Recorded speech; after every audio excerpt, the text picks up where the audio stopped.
we're having a joint meeting of the Affordable Housing Trust and Neighborhood First Advisory Committee today. So I'm going to restate that I have called the Affordable Housing Trust meeting to order at 12:32 p.m. on November 19th. And I'm going to ask Peter Hoey, co-chair of Neighborhood First Advisory Committee, to call his meeting to order as well. I'd like to call the meeting of the Nantucket Advisory Committee to order. Seeing that we have a quorum, the first order, our only order of business at this point in time, is to approve our agenda. Could I have a motion to approve the agenda? Thank you, Penny. Second? Second. Thank you, Dave. All in favor? Aye. Opposed? Okay, I'll turn it back to you. Thank you. Did you approve your agenda? We're gonna do that right now. So the first order of business on the which committee am I on today? Affordable Housing Trust. I'm on both. Is approval of the agenda. Do I have a motion? So moved. Second. All those in favor? Aye. Any opposed? The motion carries unanimously. Okay. I have a note from our admin that the next agenda item, approval of the minutes, we're going to continue the October 15 minutes to our December meeting. So I would ask for a motion regarding the minutes from November 1st. So moved. Any second? All those in, any discussion? This is the minutes from November 1st. The minutes. Any discussion? All those in favor? Aye. Opposed? The motion carries unanimously. Okay, next order of business are closing cost assistance applications. We have 3 of them today. The first is for 43A Macy's Lane. Let me just run through my packet here. The applicants are the Hughes family, and they are here today. Thanks for coming. I want to open the item for discussion, and if there's a motion on the table, I would appreciate that. I'll make a motion for approval. Any discussion? All those in favor? Aye. Opposed? The motion carries unanimously. Congratulations. Okay, our next 2 closing cost assistance programs, it's an interesting dynamic. We have a in-family transaction of a property in Sancham's Path that is being sold from one family member to another, and then that family member is acquiring another property. So I'm going to take the applications one at a time. We did not at the time of the packet have purchase and sale agreements, which is a required part of the packet. In the past, we have, because of the timing of the closing, it's scheduled to happen before our next meeting. So in the past, we have entered a motion pending the receipt of the purchase and sale agreement before the funds are dispersed. If anyone on the board has anything they would like to offer on I'm going to actually go through because the names are the same. Hold on one sec. Lots of paperwork here.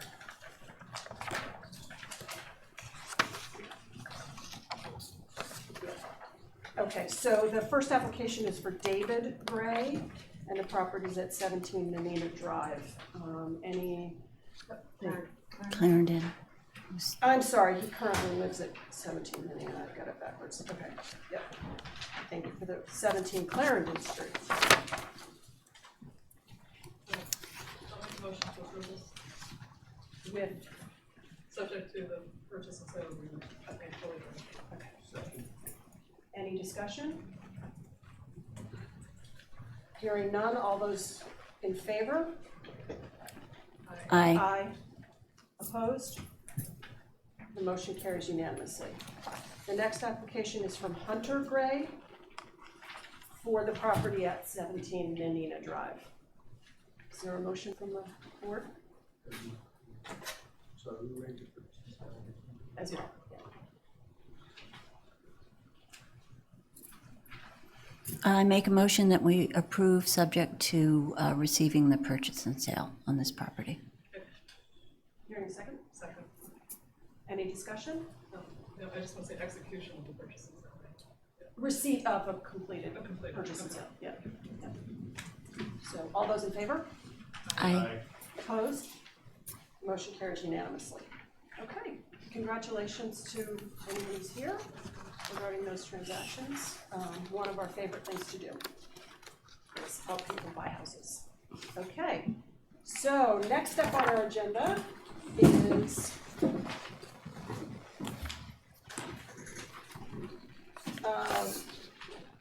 Select Board New Housing Strategic Goal number 4, and I'm going to ask Municipal Housing Director Tucker Holland to lead us in this conversation. Thank you, Madam Chair and the board. This is not intended to be an extended conversation today, but we kind of wanted to plant a seed. The Select Board, as some of you may be familiar, had added an additional goal to their strategic plan under housing this year related to incentivizing folks to rent their second dwellings on a year-round basis. Rita obviously is not here today, but Christy is, and she may just add a little color to the intent of that goal. And the idea is at our December meeting to really get into a discussion about programs that the trust might recommend to the select board to achieve this goal. Christy?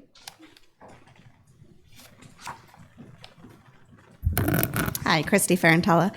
So this came up in our strategic planning this year to look at ways to incentivize year-round housing, and we kind of put affordable in quotation marks, looking at both affordable and workforce housing, and looking at zoning, second dwellings, and some sort of incentive, monetary way to incentivize people to rent out these units year-round. I think the idea behind it came from Matt Fee trying to prevent the flipping of houses, so getting people to rent year-round and not just, the high rents in the summer. Any comments from the board? I just have a follow-up question. When you talk about incentivize, you mean from a property tax standpoint? Yeah, that's just what you guys are charged with to figure out kind of what would that be with the tax rate, or would there be some sort of monetary incentive? Up to you. Yeah, and kind of on that topic, if it's money coming from the trust, as you all know, it needs to go to something with an income restriction on it. So again, some seeds planted today for discussion in greater detail at the next meeting. Thank you, Tucker. Any other comments from the board? So we'll close that agenda item and move on to the presentation from the much anticipated presentation from the Nantucket Data Platform on the housing study that they undertook for us in the last number of months. And I'm going to invite Caroline Frey from the Nantucket Data Platform to begin that Hi, thank you. presentation. Can I stand in the front to present, or should I speak into the microphone? You need the microphone. Okay. I mean, It comes off then. actually, if you want to, I'll just turn this around. I can just do it from this corner. Okay.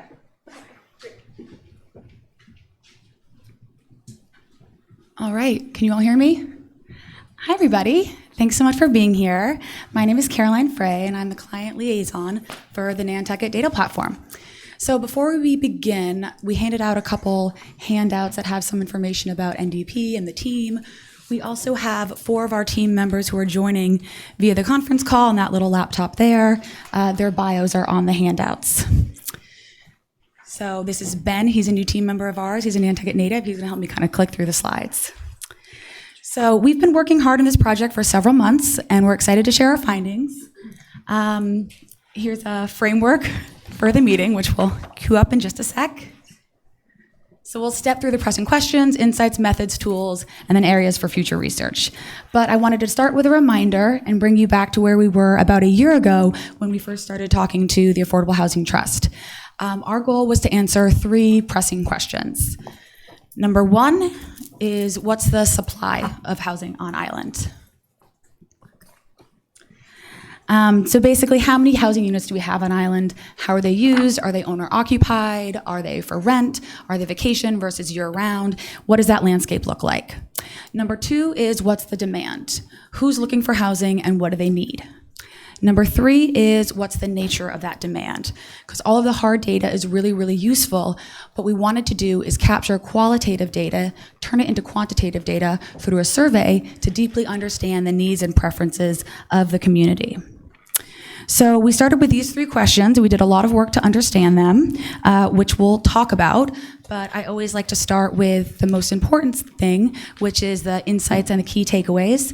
So I'm going to introduce our lead data scientist, Anna Tapp. She'll be coming through the conference call, and she'll tell you all about those insights. Thanks, Caroline. We presented a comprehensive report to the Affordable Housing Trust, and you guys are all welcome to read that. And these are just highlights of a few key insights that we wanted to present in this forum.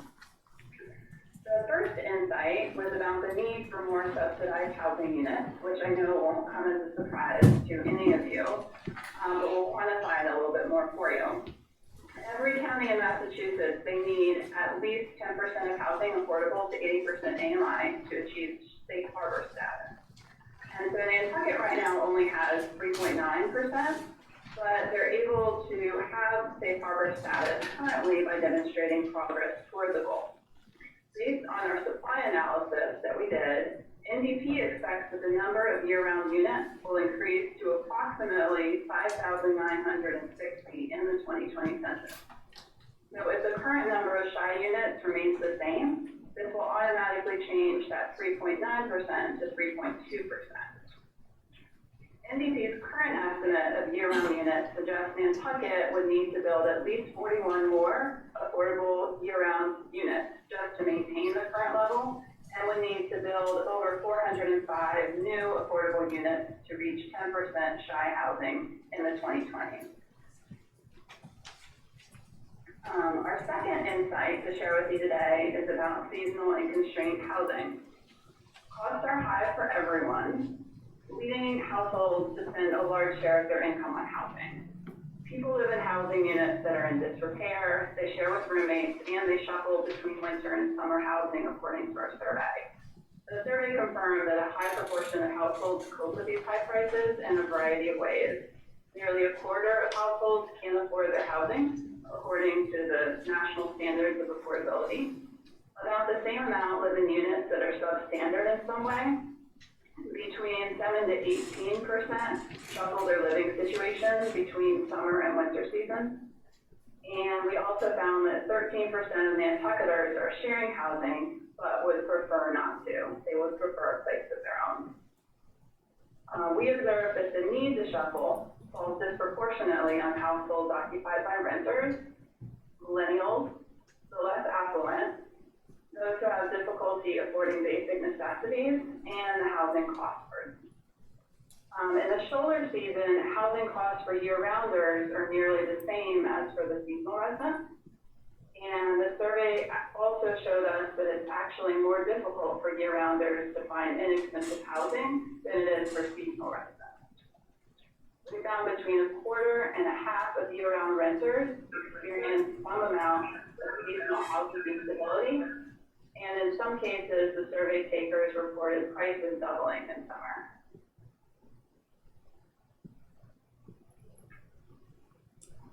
Our third insight is about the cost for renters and owners. Year-round renters pay similar costs as year-round and seasonal owners, but they bear most of the challenges, including paying more than they can afford for housing. They live with roommates. They shuffle between housing units throughout the year. And we're showing you in this presentation a breakdown of the average housing costs of some of the groups we looked at. The cost in our report include for renters their rent and utilities combined.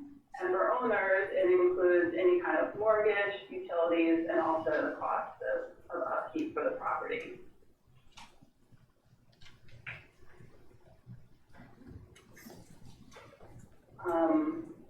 One of the most interesting findings for us in the survey was that the vast majority of people that are renting and looking for housing would really prefer to own. 80% of current renters that are looking for housing would prefer to own. However, we also found that only 34% of the housing stock is affordable to 200% AMI. And this figure is based on a very conservative income to the mortgage ratio. Lack of availability and the high prices in the year-round rental market put a lot of pressure on year-rounders to own a house. The sentiment was expressed by one year-rounder in our survey who said, "I would love to see more stable rentals so that there wouldn't be so much pressure to buy a house in order to feel like you have security and stability on the island." But year-round renters have an uphill battle toward ownership because in addition to having typical housing challenges, housing costs for year-round renters are nearly as high as those for year-round and seasonal owners. NDP's mortgage estimates came from general calculations of monthly mortgage costs compared to AMI, and they assume a purchase at the assessed value. But we all know that most homes sell at well over the assessed value on Nantucket, so this 34% statistic is actually a high mark of the percent of housing that's actually affordable to people at 200% AMI for purchase. Some of these same people are disproportionately cost burdened and would need to save for a down payment, making it even more infeasible.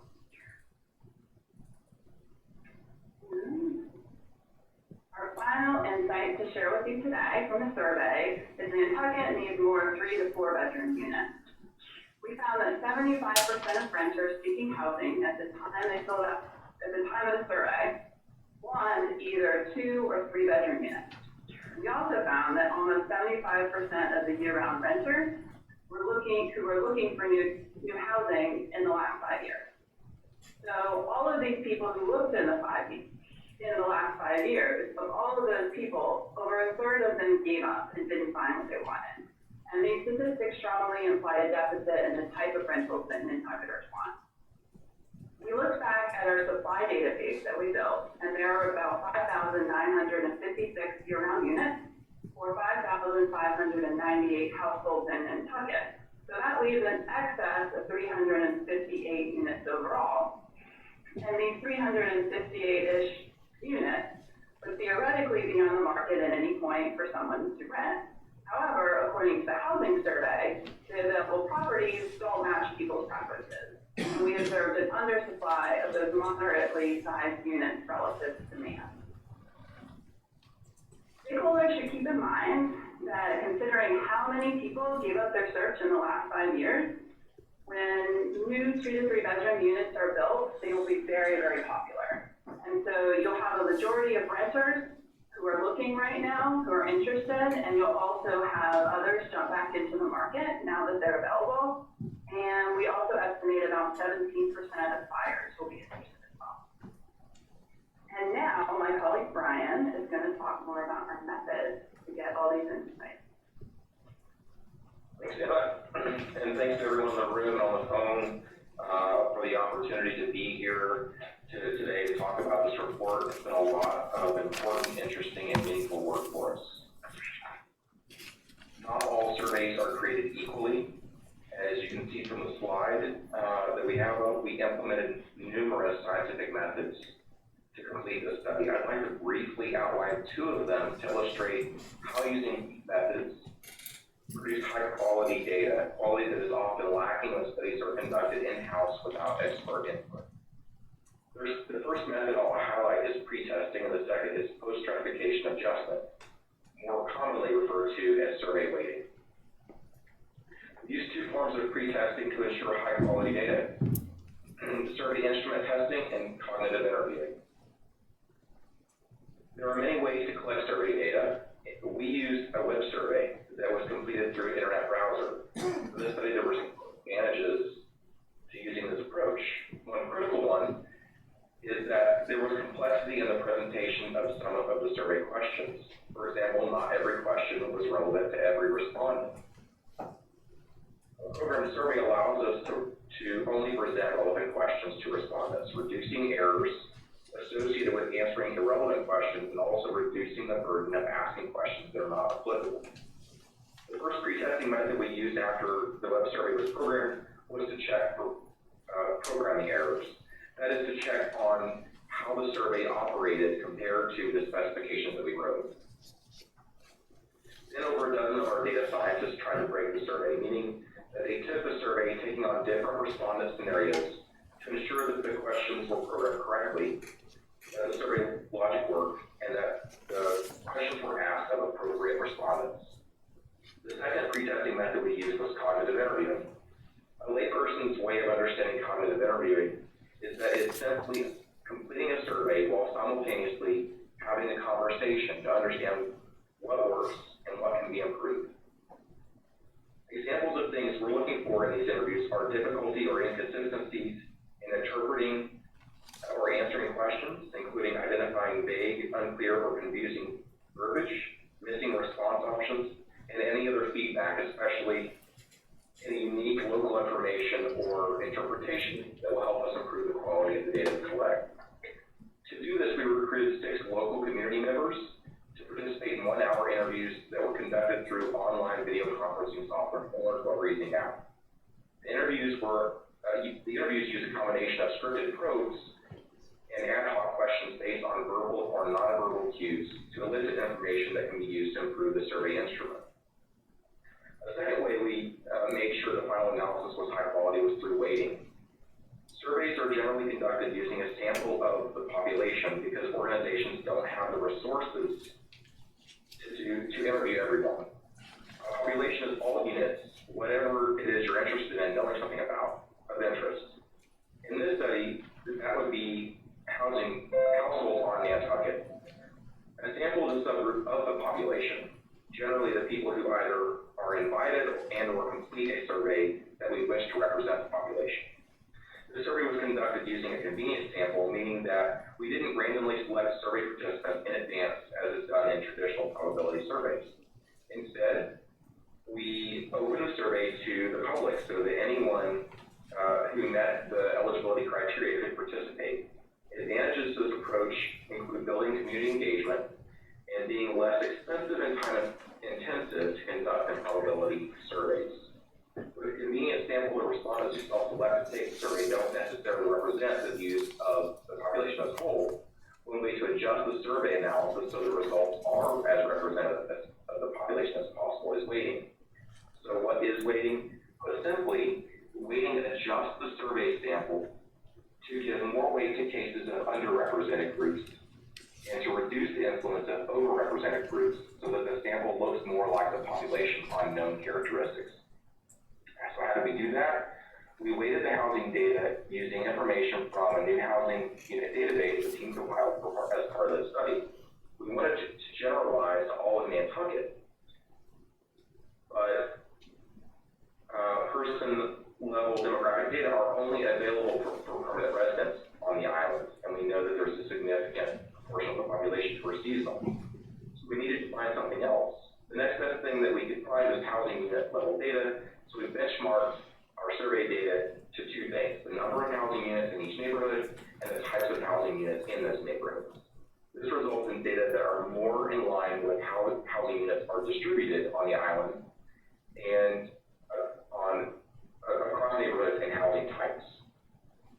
I'll now turn over to my colleague Vanessa, who will talk a little bit about how we went about recruiting survey respondents.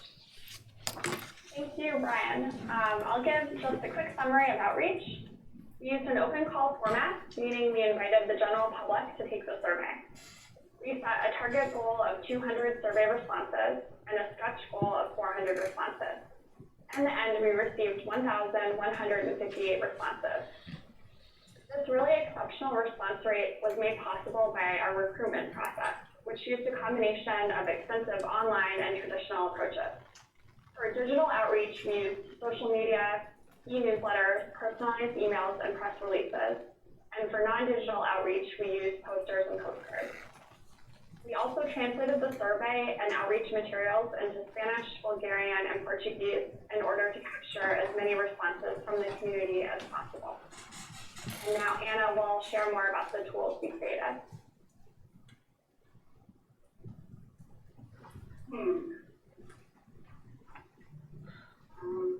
So as a backdrop to the first tool that I'm going to show you, we needed a solid foundation to answer all these questions about affordable housing, and we needed to really understand the supply, which is exactly how many housing units that there are on island and how they're being used. So to our knowledge, this is the first public-facing housing unit inventory Nantucket has ever had. We leveraged over 20 data sources to produce this product. And the reason why we needed so many is because the assessor doesn't record how different properties are being used in terms of year-round, vacation, or seasonal residence. The assessor also doesn't record all the addresses on a property when there are multiple units on a property. Rather, she has one address per property. The second one was the greatest challenge that we had to overcome in building this database as we merged all these different data sets together. We noticed people sometimes put a number on their house that's different than what the assessor has. This would happen most often if the same person owned adjacent undeveloped land. We would look for the address, we would see undeveloped land, and we would have to work out that the house was actually next door. People sometimes address their vacation rental listings differently than one would expect.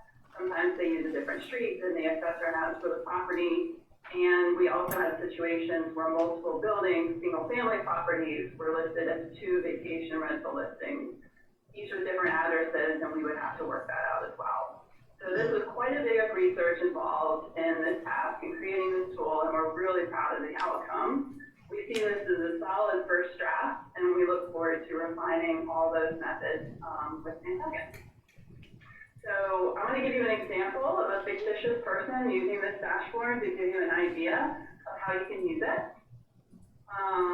Bobby Baker works for an affordable housing nonprofit, and he wants to increase the availability of year-round housing on the island. He thinks if he can identify properties being rented to vacationers at the lower price points, that he might convince property owners to rent year-rounders instead. He also knows that most jobs are in and close to town, so he's thinking about geography as well. He's thinking about owners who rent their cottages and garage apartments to vacationers, and saying, hey, maybe I can talk them into renting to year-rounders instead. Caroline, go ahead and start the video. Great, got it. Got it? Okay. So to investigate, he adjusts the filters in the application. He's thinking about narrowing his search right away from the whole of Nantucket down to town and mid-island. So he puts that in first. And then he's thinking about just identifying vacation rental units initially. But then also narrowing down to year-round. So it would be properties that a year-rounder lived out at some point of the year, but we also found a vacation rental listing for it. Then he's thinking about the single-family multi-building characteristics, which means a single-family property with multiple buildings, like a main house and a cottage, for example. And then he plays around with the price filters for vacation rentals.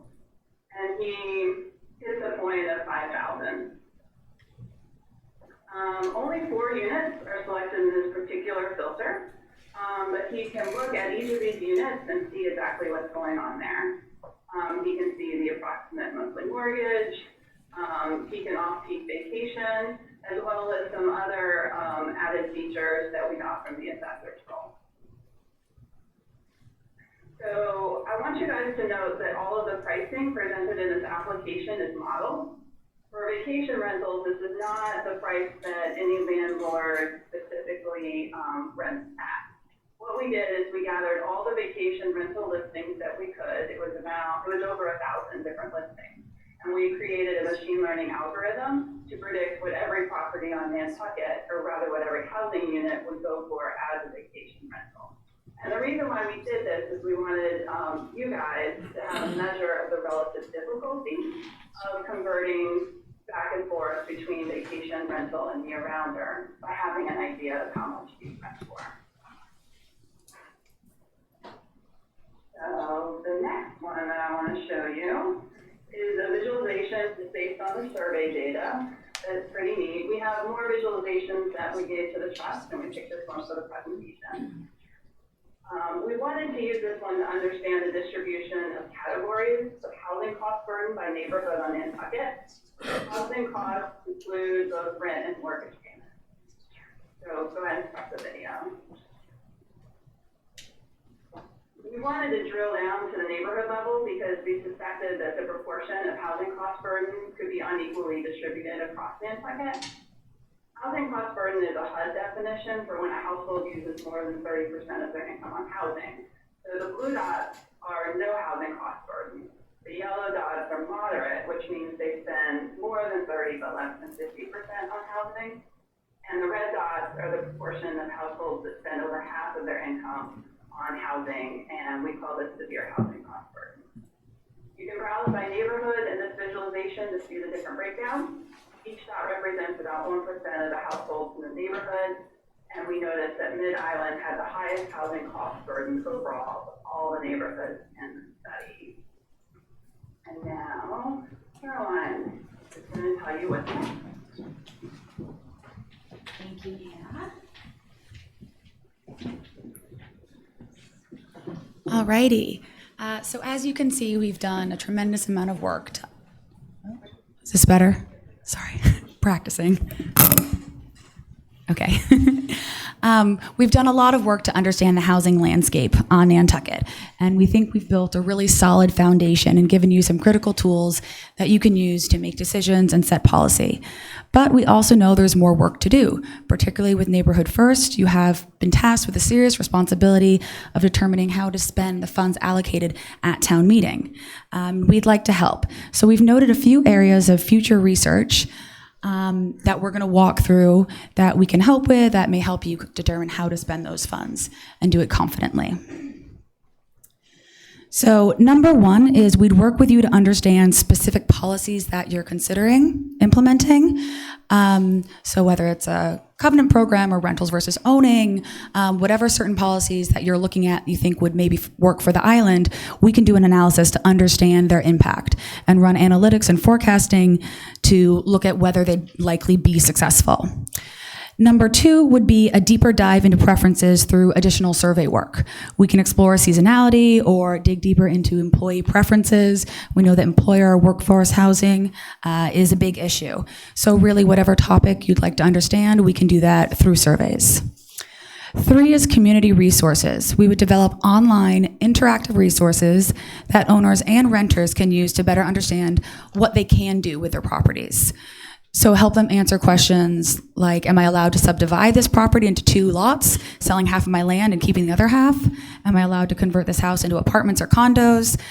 We know there are many programs that exist on island that help people with these things, but as far as we understand, there does not seem to be a clear kind of central public awareness tool for islanders to personally investigate their options.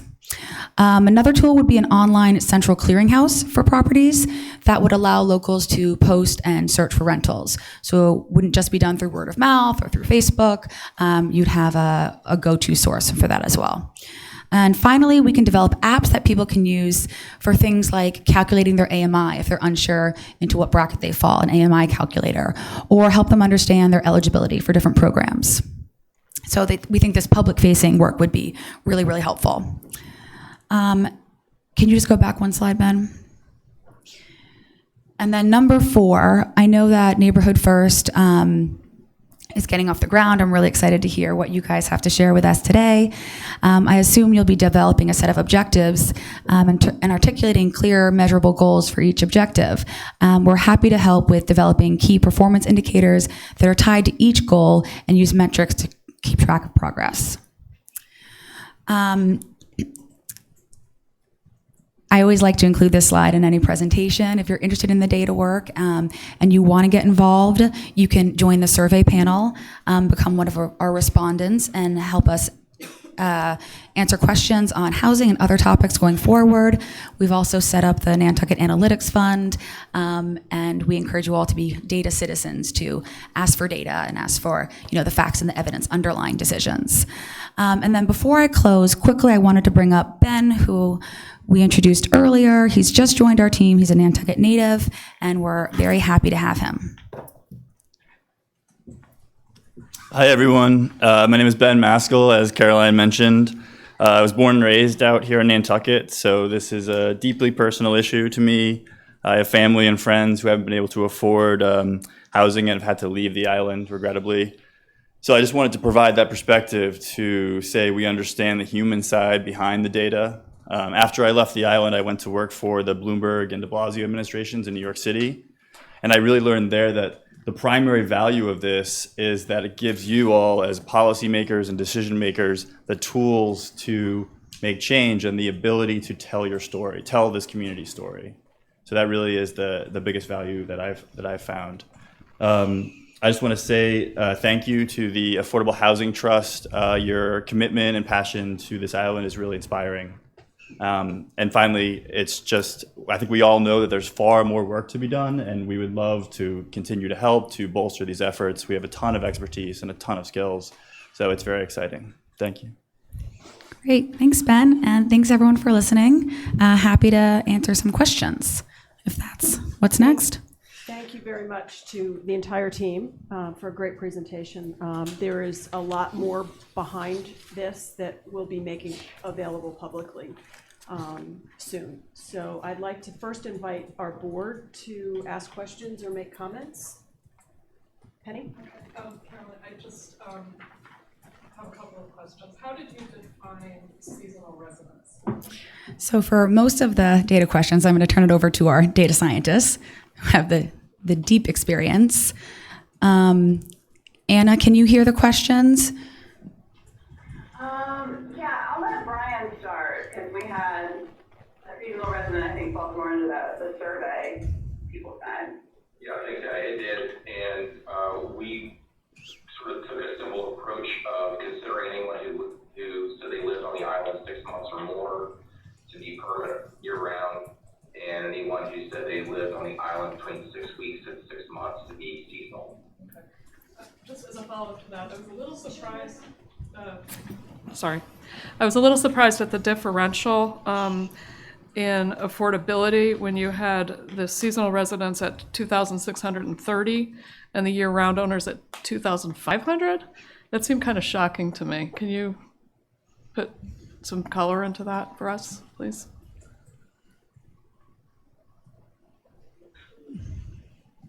So that maybe Brian or Anna, it may have to do with a survey sample. Okay, but do you understand sort of where I'm coming from with the question? That the differential was so slight? Want to go back to the slide? Yeah, that might be helpful. What were you expecting to see in the data? I was expecting to see a much larger spread between that monthly housing cost. Okay. So Was it between the seasonal and year-rounders? Correct.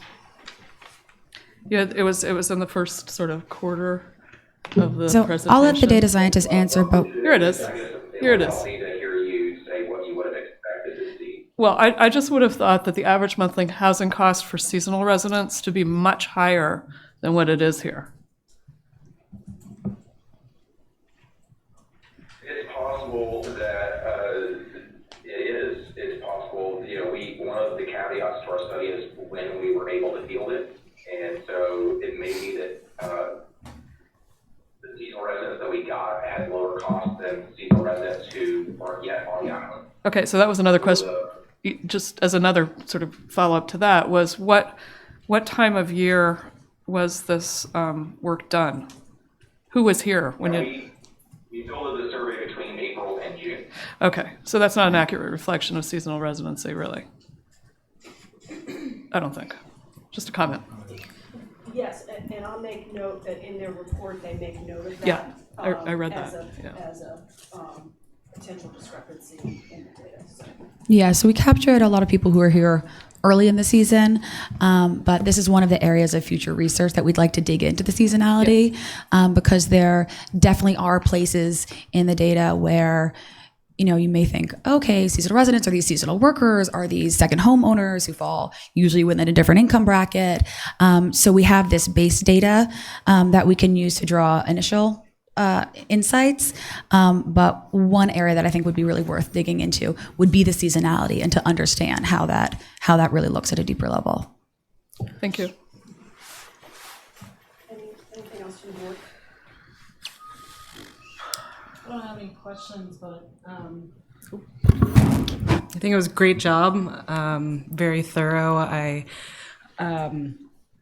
like seeing these numbers in particular to get an idea of, even if there is a difference with the seasonal residents, but to see how much people are spending every month and that I think it was explained a little bit when I was looking online, just that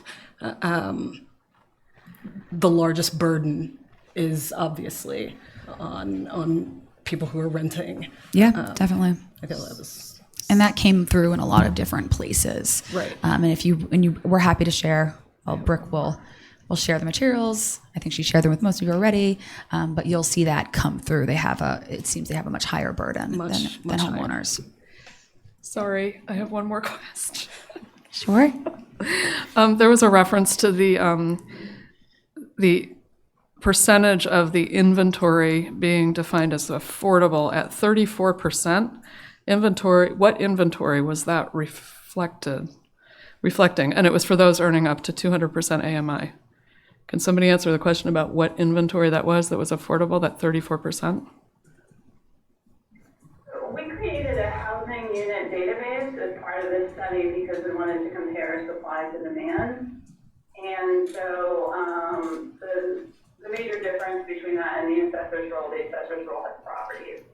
And there are multiple housing units on a property. So we broke that apart to a higher degree, and we use that in our analysis. So is it reflective of the existing supply of units on the island in total? I think the one you were talking about specifically is year-round units. Is that correct? Sorry.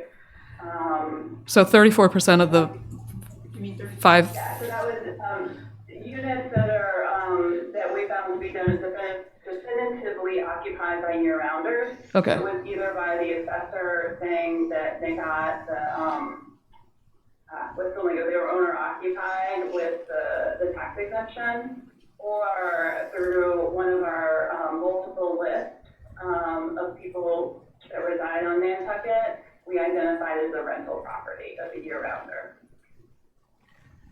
Okay, again, I think that's an area that should get more examination. That seems high to me.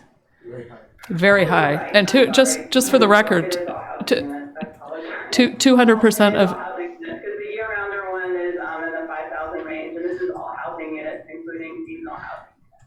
Okay, so total housing units on Nantucket. So if any housing unit, went on sale at the assessed value, and it also assumes that people get a standard mortgage, 20% down payment, and a 30-year loan. Is that right? So it's just a way to get an idea of the situation, even though we know some people don't get traditional loans, but the lower income bracket are definitely going to need to have a mortgage.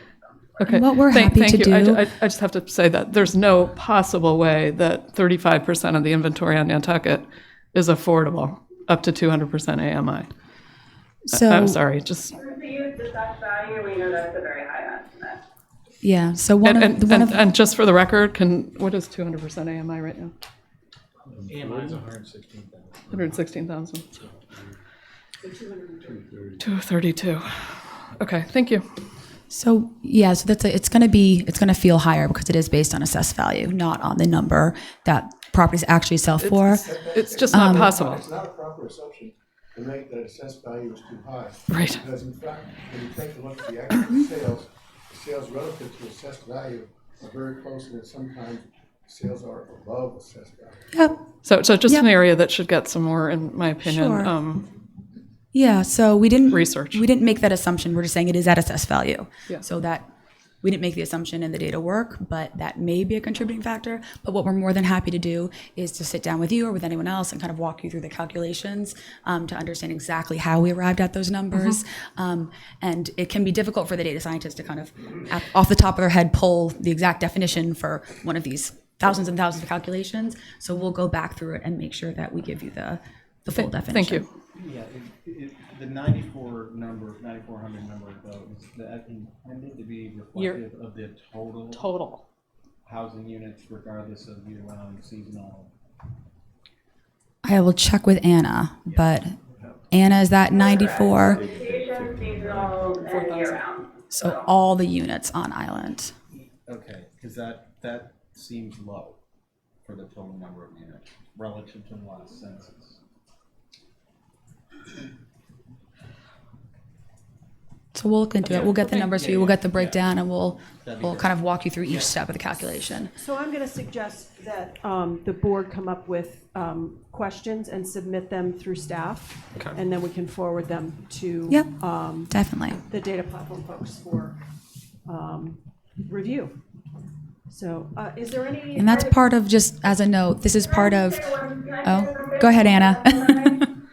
Whenever we see a value that doesn't seem right, the people on the team laugh at me because I have a very official does it look right test, and I take that very seriously. Whenever anything doesn't look right, that's when we go back and we double and we triple check.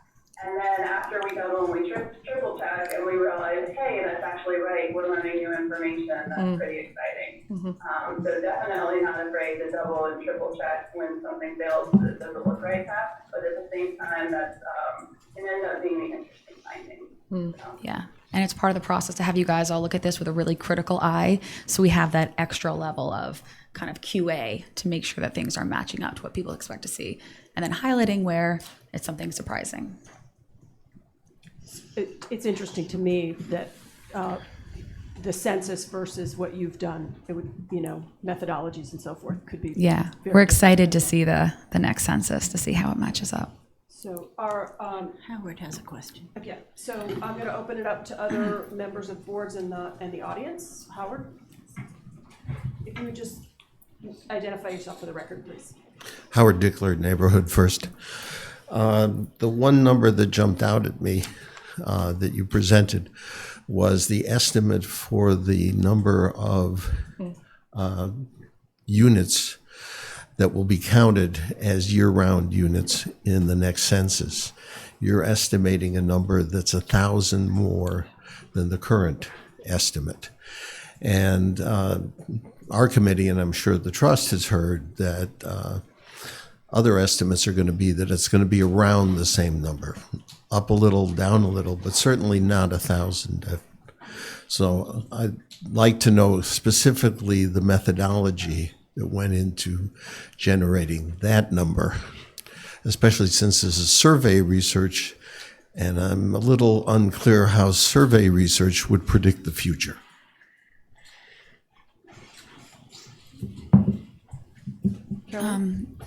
Hi, yes.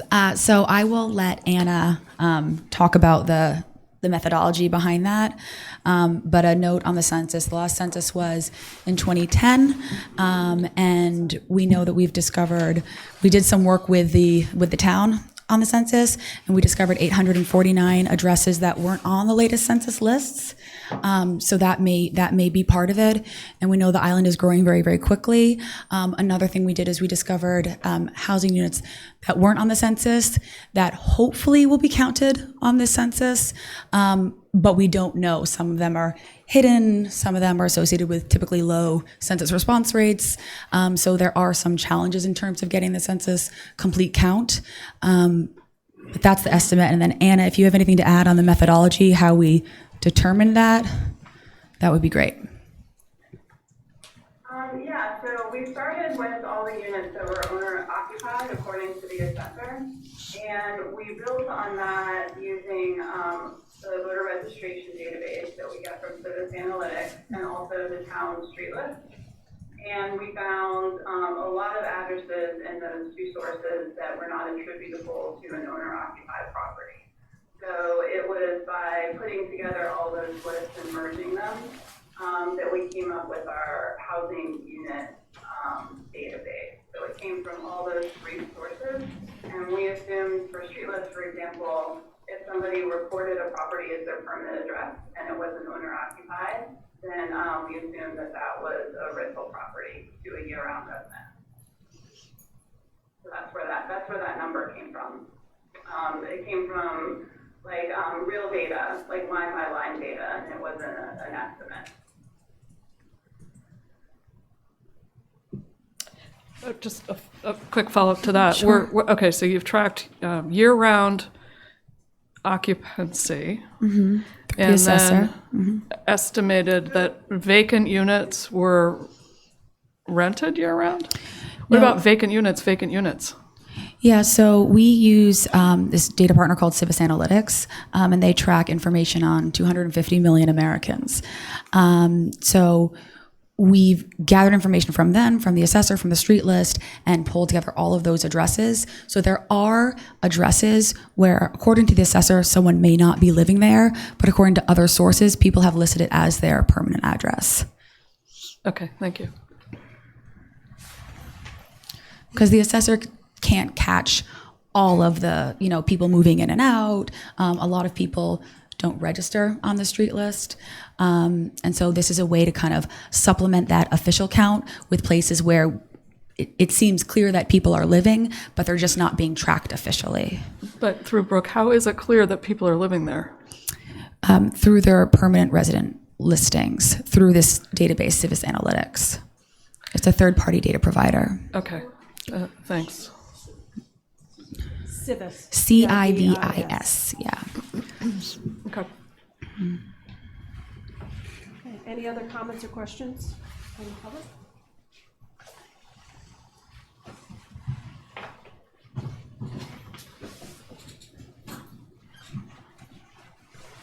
Good afternoon. I'm Andy Bacino. I'm a home energy rater and an energy consultant. My question for the data platform would be, is home energy consumption contemplated in the analytics? And if it's not, can it be? I think one of the biggest challenges for the Affordable Housing Trust and the Neighborhood First Committee is to acknowledge energy costs and incorporate them into the overall analysis of the residence components and the rental component. So if it's not considered here, and we saw a number that was on the board that said $800 a month in utility costs, that needs to be considered in the overall assessment of what's really affordable. One of the challenges is what is affordable is older stock. And inevitably, older stock costs more to heat and cool. And so that needs to be considered very specifically. And the data platform is the perfect environment to try to explore that. I have some ideas if the platform is willing to consider it. And so I'd like that to be discussed as soon as possible. Thank you. I love that observation. When we were preparing for this presentation, we talked about the fact that the older housing stock that is in potential disrepair is also what the lower income folks are able to afford. So that would be a really exciting thing, I know for us personally, because we were talking about it just yesterday, to explore in the future. Yeah, and I will get your information and we'll definitely follow up. We'd love to understand that better. Just to add something quickly there, if I understood the comment correctly, I just want to point out that the costs that we're reporting here do include utilities. So we asked the respondents to tell us their average, sort of the average utility cost. So it may not get at exactly all of the things that you are interested in, but at least at that level, we did get at the costs associated with heating and water and sewage and things like that. Great, thanks, Brian. Thank you. Okay, any other input from anyone in the room? Okay, I'm gonna say thank you very much to the data platform team for all your work and for this presentation to us. And the trust will be making a decision. There are some potentially some public-facing access to this data that we'll be looking forward to providing broader access across the public after we do this initial round of review with the data platform. So the public can look forward to being able to get at this information as well. So yes, we're very excited to share it more broadly. And if anyone has any follow-up questions, happy to give out my email address. Eleanor had suggested that questions go through her to kind of shepherd them in a smart way, but happy to kind of answer and let you guys, take a look and get all your questions answered.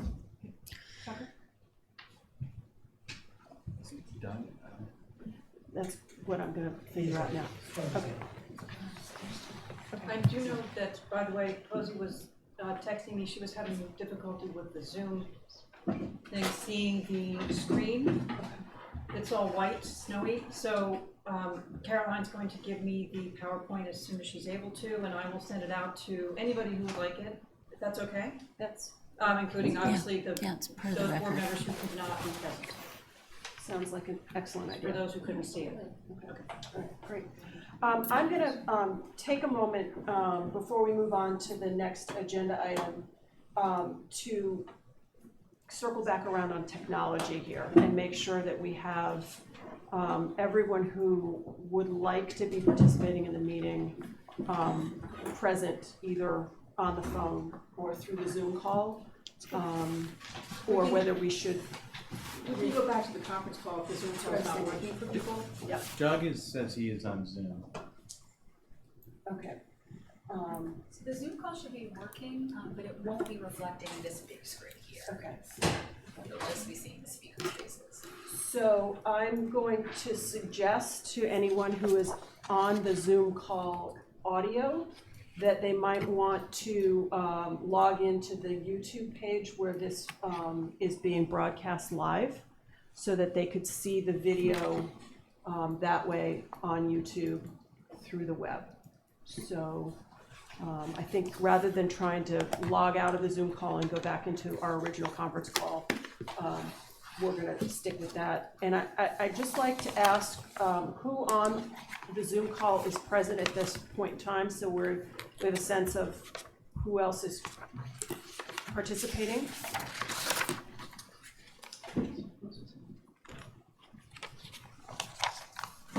Are they not hearing me? Is anyone? I want to work out the technology. I'd like to watch the presentation. Absolutely. Vanessa. Thank you. Are there any Neighborhood First board members who hear my voice now through the phone? Yes, Brooke is Posey. Okay, great. Thanks, Posey. Doug Abbey, are you there? That's what He may be on the Zoom. This is the Zoom. Okay. He's here. He's talking on the phone, but I see the video. I got a text that I'm on the call now, and then he said I'm on hold for half an hour, and gives me the background. After he said I'm on the phone. So he's Can you mute that? Enough to mute. Okay. Mute it. Oh, thank you. Sorry. There you go. Probably feedback from cell phone. Yeah, how do I get the message across to people to mute on their end if they're not speaking? Text them? Just to say You want that. us to? Yeah. So I'm going to ask participants on the Zoom call to mute on your end so that we're not hearing your background noise from your location. Unless you're actively participating, then you would unmute to speak. We're getting a lot of feedback on our end. Hey, Brooke, quick question is Posey. Yes. Just as a point, watching both the YouTube channel and the Zoom, there was no way to actually view the slides because the way the angle was directed, it looked like it was a snowstorm. Okay. Okay. So but we're going to stay on Zoom and mute, correct? Yes. Yes, so I'm gonna say that if you're in remotely, we're talking about audio participation at this point then. Should we do a roll call or something to make sure there's a quorum? They have a quorum. You definitely have a present in the quorum. room, so Thank we you. know they- So, okay. Okay, well, so moving forward from the technology, are you, so. We need Doug to be able to talk. Yeah. He's Yep. going to be our main. Is he on the regular conference call or is he on the Zoom? I suspect that instead of listening to music, it's a regular conference. Yeah. Okay, so maybe what we should do is, hang up. Just switch to the regular. Just have them Switch to the call, yeah. regular. Yeah, okay, all right. So let's- So Vanessa, I'm sorry, I'm gonna end the Zoom call, and we're gonna go back to our regular, conference call. Watching it online through YouTube is gonna be your best option. Okay, thanks so much. Okay, thanks. Okay. Technology, great. Okay. Eleanor, I have the instructions here somewhere. Okay, here you go. Yep.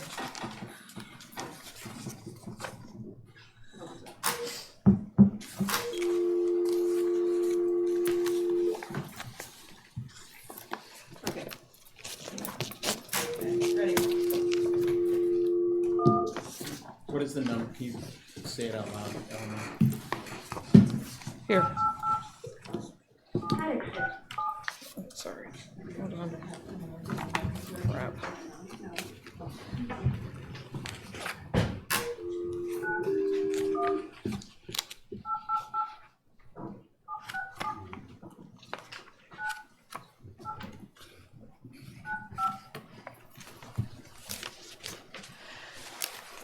Welcome to Broad Data Conferencing at broaddata.com. Thank you. If you are the leader, press star now. Please enter your leader PIN, followed by the pound or hash sign. To start or join the conference, press 1. To change the... You will now be placed in the conference. To mute your line, press star 6. To unmute, press pound 6. After joining the call, to record the conference for those who may miss this call, or for future playback, press star 2. Okay, can I ask who's on the call at the moment?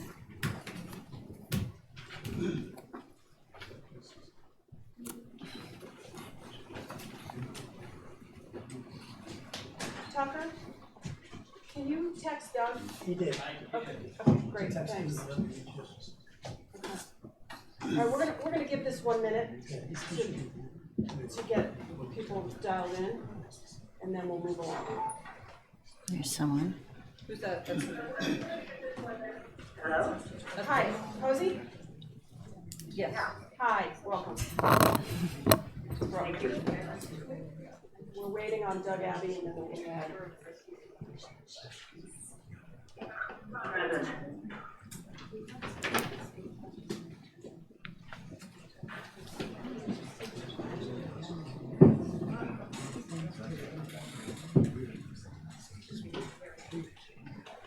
Thanks for your patience, everyone, as we sort out our remote participation.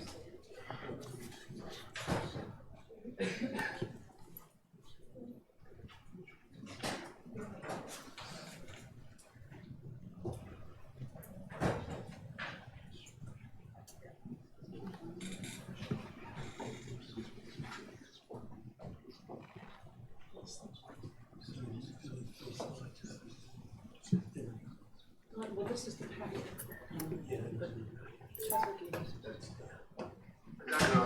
Hi, Doug, thanks. Okay, so I'm gonna move along to the next item on the agenda, which is a presentation from the Neighborhood First Advisory Committee.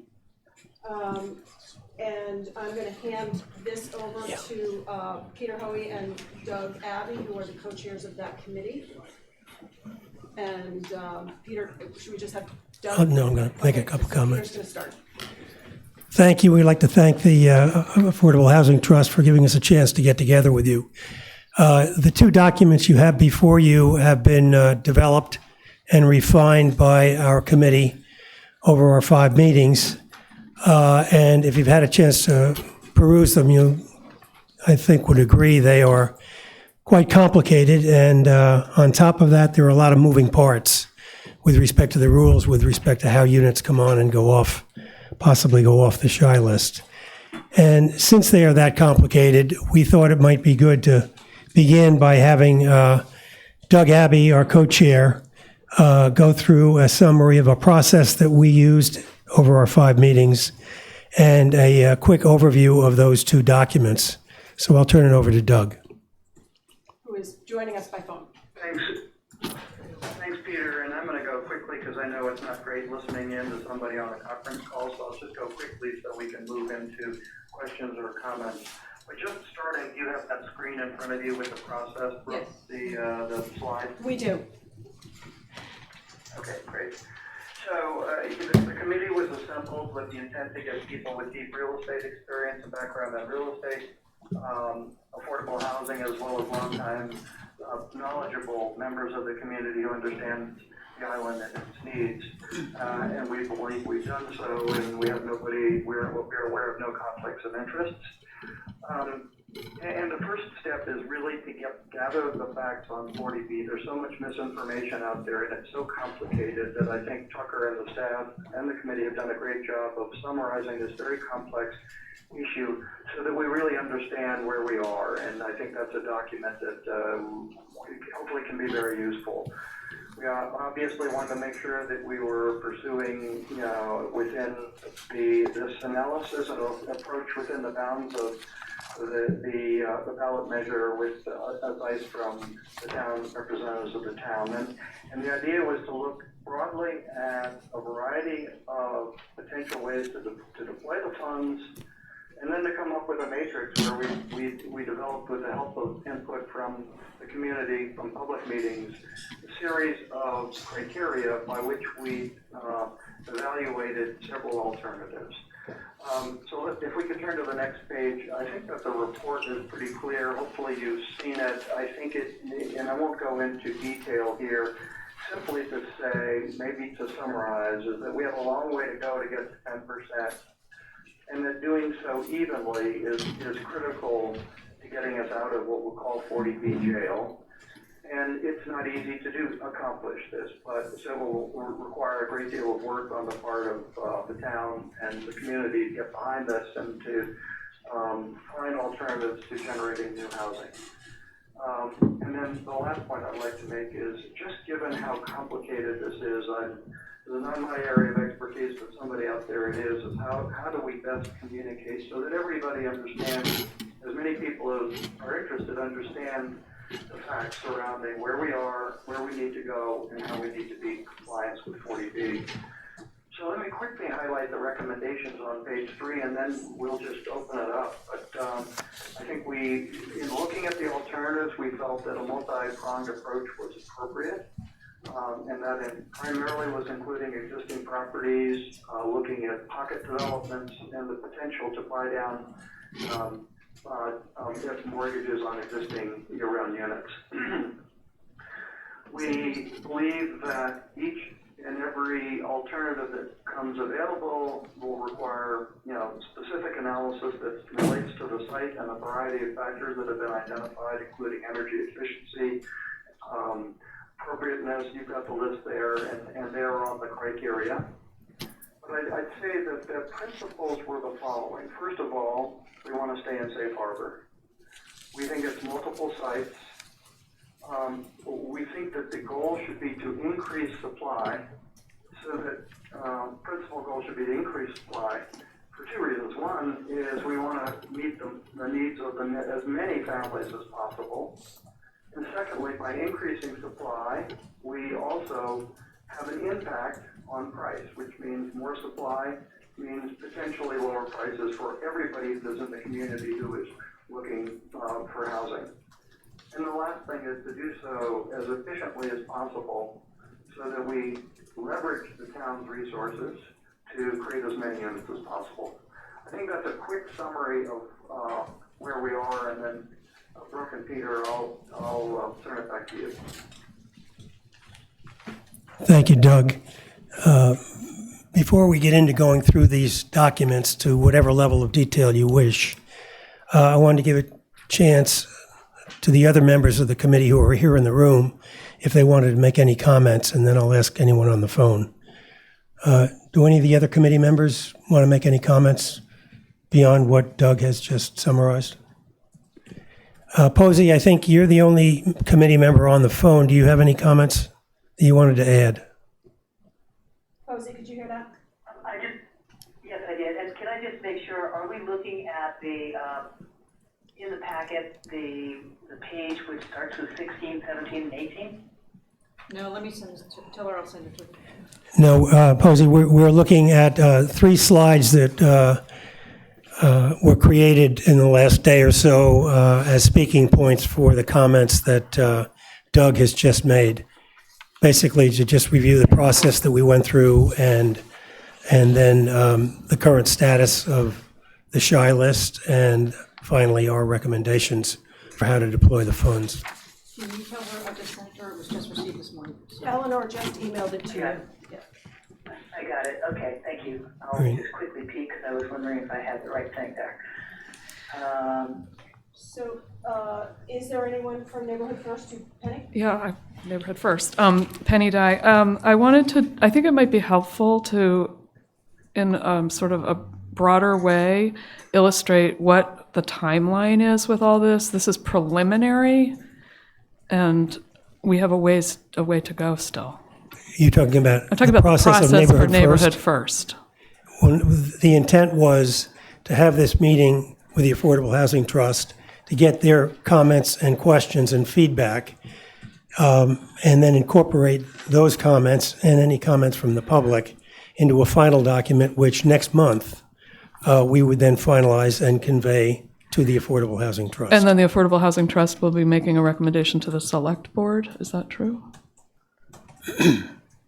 So, my understanding is that the next task of Neighborhood First would be to come up with an analysis process for properties. So as they become available and the Affordable Housing Trust is considering them, that there would be an analysis process to be used by the trust in determining where they fit in the framework of strategies and in the overall picture of deploying the $20 million.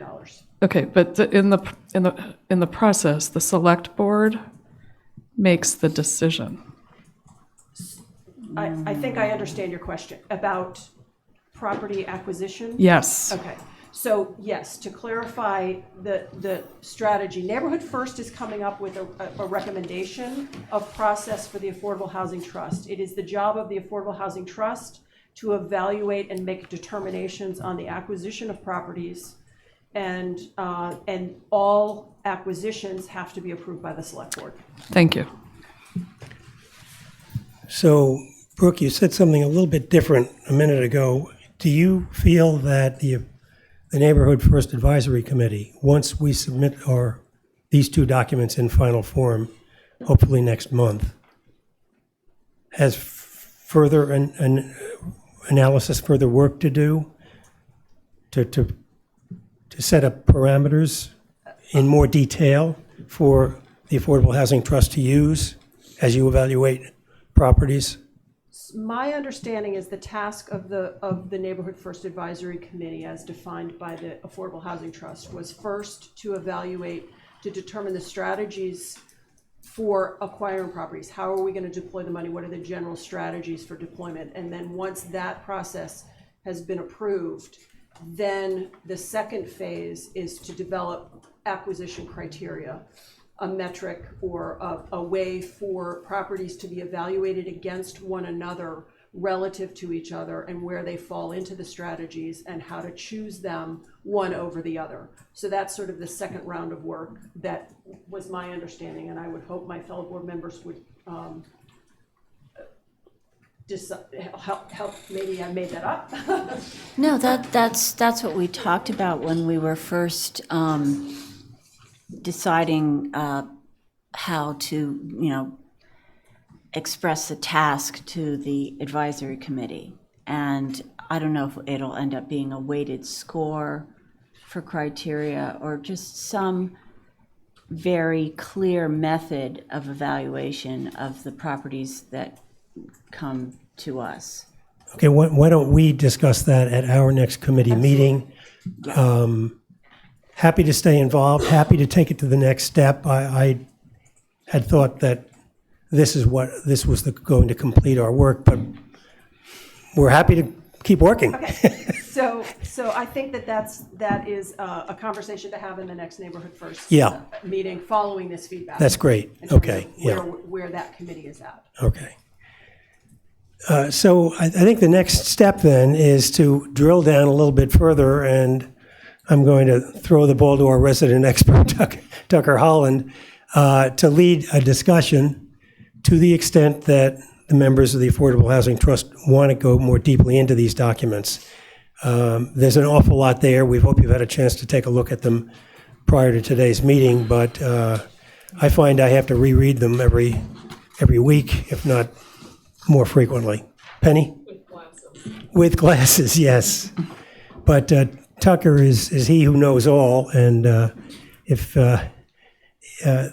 maybe you want to just, the point I made as you and Doug and I were coming up with these slides was if you go back one slide,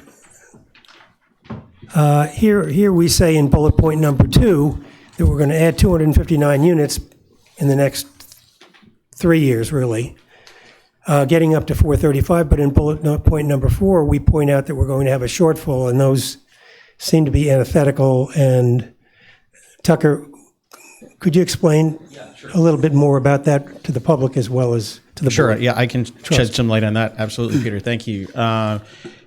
So again, in the document, we kind of illustrate of the known things today that are happening.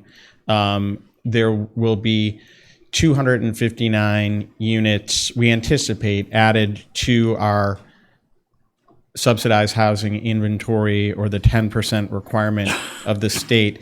It will result in a net addition of 244 units on the presumption that Surfside Crossing, which presently counts for 15 units on our list today, will fall off next summer due to the current state of legal affairs around that project.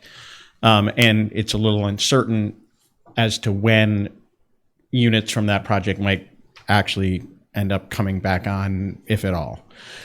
So it's a 244 pickup, but as far as safe harbor is concerned, it is a yearly or bi-yearly requirement. In Nantucket's case, we need 24 units in order to get a year of safe harbor, or 49 units to get 2 years of safe harbor, based on that 490 unit 10% requirement. We presently are in a period of safe harbor that will run until June of 2021. And therefore, we're looking at years 2021, 22, 23. And in the analysis, the reader can see that presently, before these Neighborhood First funds are deployed, we're running a shortage or deficit of units needed for safe harbor in each of those years to the tune of 19 to 21 units a year. Again, based on what we know today, but it's a dynamic environment. So just to clarify that, with a specific example, all the Richmond units that would qualify cannot help us along the way with safe harbor, but they can help us to the ultimate 10%. Is that correct? Pretty much. I mean, Richmond really is the reason we have 2 years of safe harbor right now. But any given project under the current DHCD guidelines can only contribute a maximum of 2 years. To the safe harbor. to an interim safe harbor, exactly. But they can contribute to the 10%. Exactly. Their units will absolutely count toward that 10%. Yeah. Yep. Could you just explain to the people here and whoever's listening how you deal with the 15 from Sherburne coming off and how that reflects on our safe harbor? I mean, Surfside Crossing. Yeah, Surfside. So we're apologies for getting into the weeds here, but we, as a community, we wanted to reach safe harbor, a 2-year period of safe harbor, as early really as possible. And so the rules under Chapter 40B are that when a comprehensive permit is issued, the affordable units for that project immediately count on a town's safe harbor or subsidized housing inventory list, even if the developer appeals that permit or neighbors or the municipality appeal, the community still receives the credit for those units for 12 months. If a building permit is not pulled for the project within the 12 months, they drop off. So when Surfside Crossing was approved last July, they provided effectively 5 units that put us in the position to request a 2-year certification. What happened recently, we've been working with Richmond. They pulled an additional building permit for 8 more units. And so we have met with the folks at DHCD to say, we would like these 8 units officially added to our certification, believing that Surfside Crossing will not have pulled its building permits by next June. Their units technically then would go off, and we still want, obviously, the 2-year safe harbor period. So they're at this, we're awaiting the official letter back, but they have indicated this is sort of how it will work. And so in effect, those units coming off do not affect our certification. Tucker, just for the public, could you tell people what DHCD stands for and what their role is? Yeah, sorry for the alphabet soup. It's the Department of Housing and Community Development, and they are the arbiters of what counts and doesn't count on our subsidized housing inventory list.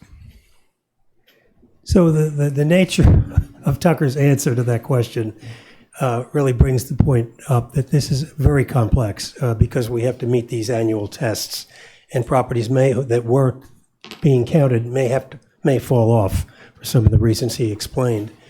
And as our committee's members have heard me say a number of times, the beauty of this warrant article and the creation of this committee is I think we are the pressure relief valve, and that's why it's so important for us to get the strategy agreed to by the Affordable Housing Trust, and then get on with the business of attempting to identify properties so that we are hopefully ahead of the game. I was just going to say the timing of this is obviously crucial, and it's very, very complex. So you already said it. Sorry. And I'd like to add that while in our estimation, it looks like we're going to be between 19 and 21 units short in any given year in the next 3 years after Safe Harbor, this 2-year Safe Harbor period. The best way to guarantee that we get an additional year of Safe Harbor is to create 24 units in a year.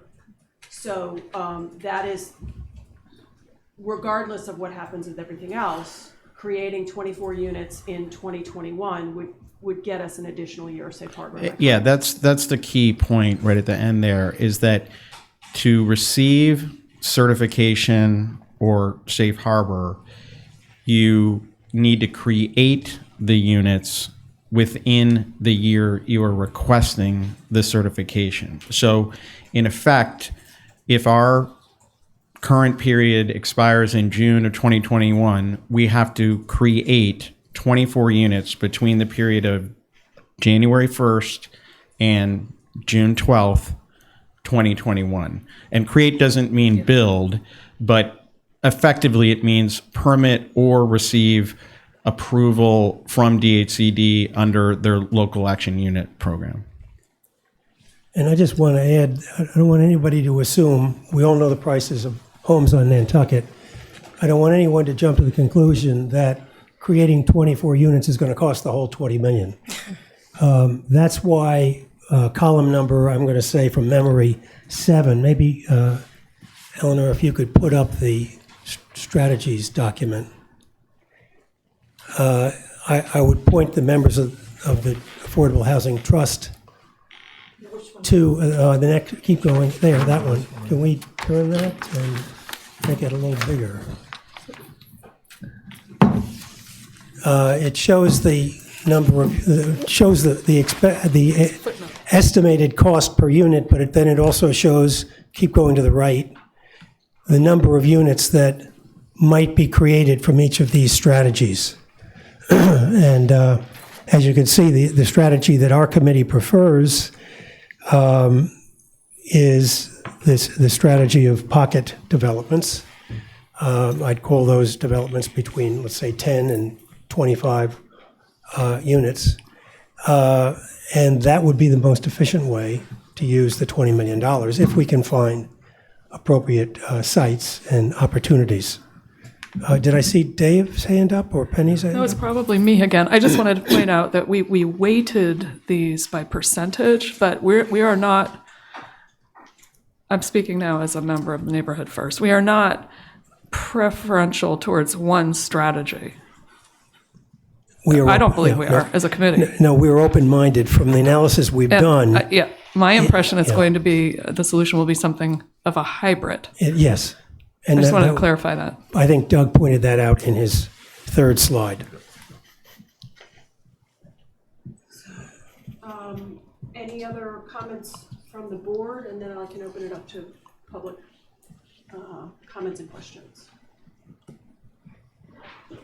Well, I'd just like to thank the committee for the work that you've done and the caliber of you people is so impressive, and we're really thankful for what you're doing. It's gratifying to work with a great group of people, and in particular, have someone like Tucker helping us. Is there any member of the public who'd like to comment or question? So I'm gonna, Pat, and Grant, and Rick. You're on deck. Patrick Tafe.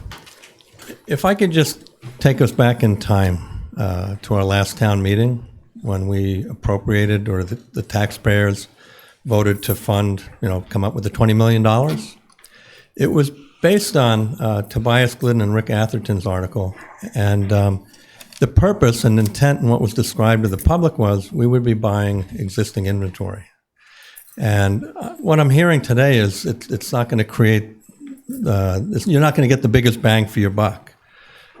But I think we knew that when we voted for that. And what we were concerned about as citizens was density.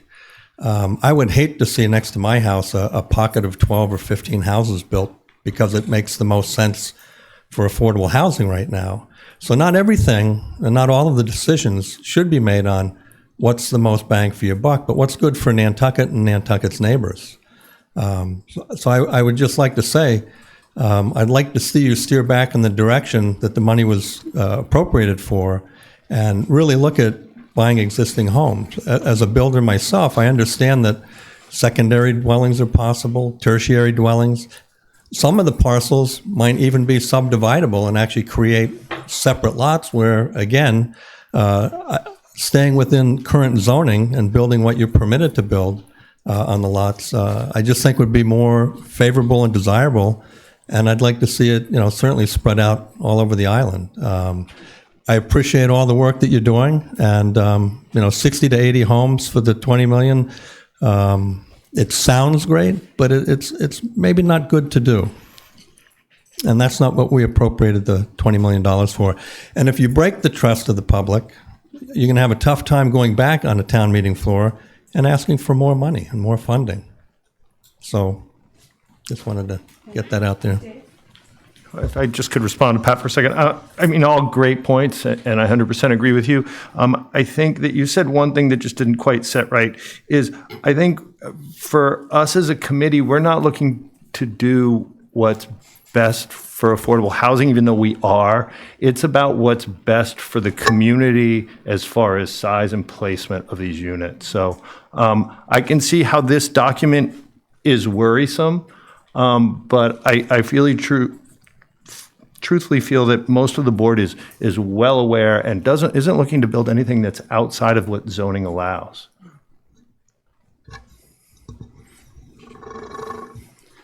Oops. I hear you. I think when I stood up and spoke on the article and voted on the article, I knew that this was not going to solve all of our problems. I felt that this was something that was helping because we've never done this before, and it's a step in the right direction, and it wasn't really intended to solve all of our housing problems and meet the SHI list requirements. So I just would be more concerned about the impact on neighbors when purchasing properties. And the other side of it is if you're purchasing homes, maybe some of them can be turned into duplexes, but maybe they can be occupied right away. Yeah, just I definitely appreciate as Dave said. I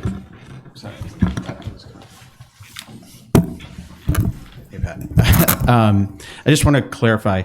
I definitely appreciate your comments and agree absolutely with what Dave was saying. And I think the entire committee feels, something may be very appropriate in one location and very inappropriate in another location. And that the overall feeling is that whatever we're looking at should be possible under existing zoning.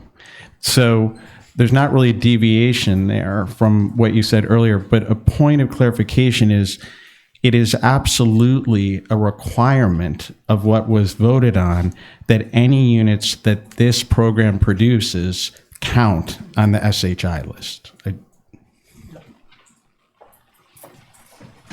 And I'd like to follow up by saying that we evaluated the warrant article with that there are two priorities that we were given directive from the community through the warrant article, and those two are maintaining safe harbor is an important piece of it, as well as making appropriate affordable housing for Nantucket. So it's that combination and the balance of those two priorities that we see we were directed by the warrant article. So, Grant.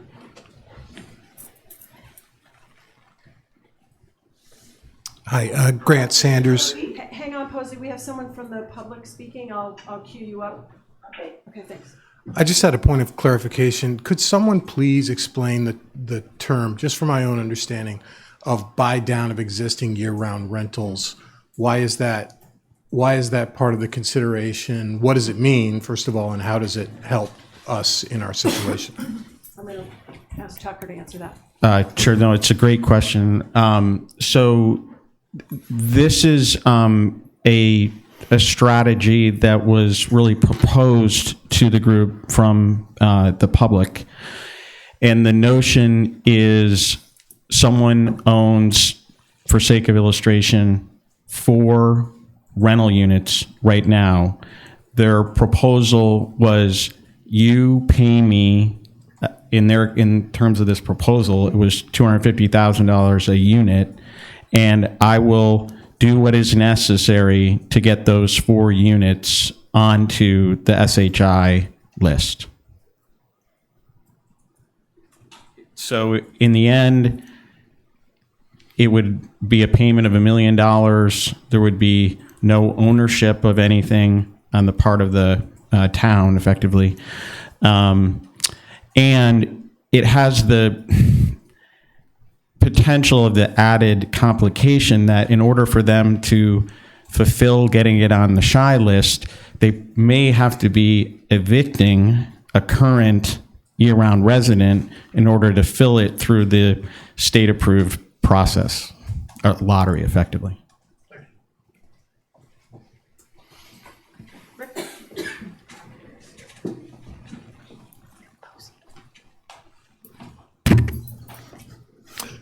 Good afternoon.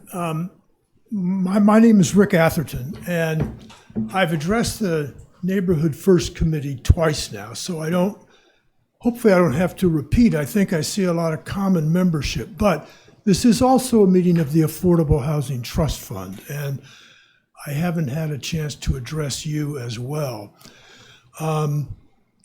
So try not to repeat my other comments. Just some observations. One, because I heard a number of comments at the Neighborhood First Committee meetings about the intent of town meeting, I went back, I was there, but I went back and viewed on the tape all of the town meeting discussion for both housing articles. I just wanted to feel comfortable in my own assessment of what was actually said. And I think it's clear, just picking up on Pat's comments, that the meeting knew, number one, buying individual properties scattered around the island might be more expensive. That was an accepted part of the process. Amongst the goals stated by the Neighborhood First Committee this afternoon is doing this as efficiently as possible. What that tells me is one of the goals that committee has on its plate is cost effectiveness. And that was, you won't find that phrase mentioned at town meeting, or really ever mentioned in the process leading up to town meeting. It was always acknowledged that dispersed purchases would be more expensive. Number two on this list, in the goals enunciated earlier, was increased supply. And I think, in my mind, I think with most people, part of the intent of the article was not just to be increasing supply, it was to buy existing units and dedicate them to affordable housing purposes. So we have two guiding principles for the Neighborhood First Committee, which I'm sort of troubled by. I think they lead largely to the number 3 on the chart before us at the moment. And just think about up to 30 units. It doesn't say up to 3 units or 4, it says 30, unless it changed since the last printing. Take the Tacoma Green is what, 60-some units? I'm not sure of the number. So 2 of these projects would be the same scope and impact as Tacoma Green. The ZBA's approval of Surfside Crossing, someone else knows the number a lot better than I do, how many units are in that project if it goes forward at that number? What, 60, 70 units? Again, so if it turns out we end up with 2 30-unit projects, they in effect are close to the scale of what gave rise to all of our concern about density, which was the Surfside Crossing 40B project. So I would encourage the Affordable Housing Trust to accept the report with great caution and maybe even have a comment or a strike recommendation number 3, or modify it from 30 units to no more than 5 or something like that. I think then you'll be in sync with the broad community support for voting for $20 million. Just another thought on that in general is that I've mentioned this before, but again, for the Affordable Housing Trust, there's $5 million was also approved at that same town meeting. I haven't been to all the Affordable Housing Trust meetings. I don't know if you're dedicated as part of your use for the money to create shy eligible units. I would think that's an ideal use to plug the 24-unit gap. The money's there. It can be controlled totally by you to hit the targets necessary to have those units count towards meeting the gap. So I would hope to hear from the Affordable Housing Trust, separate from the Neighborhood First Committee, about how you intend to use those funds. Thank you. Thank you. Posey. Posey? Posey? Hi, yes, hello? Yes, go ahead.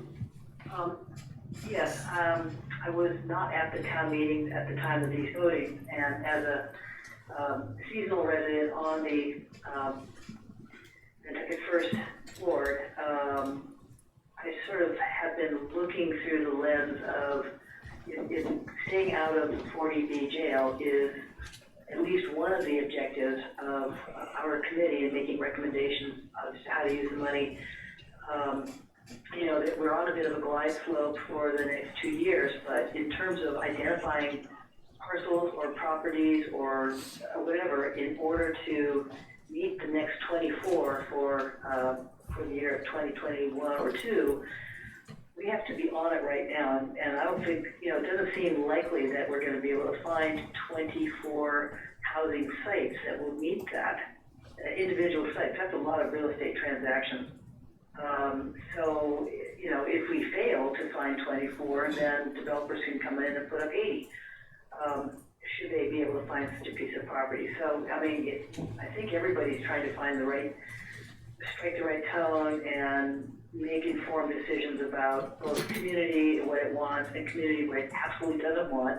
And what it sounds to me like it absolutely doesn't want is another developer taking the reins and putting up whatever the hell they want.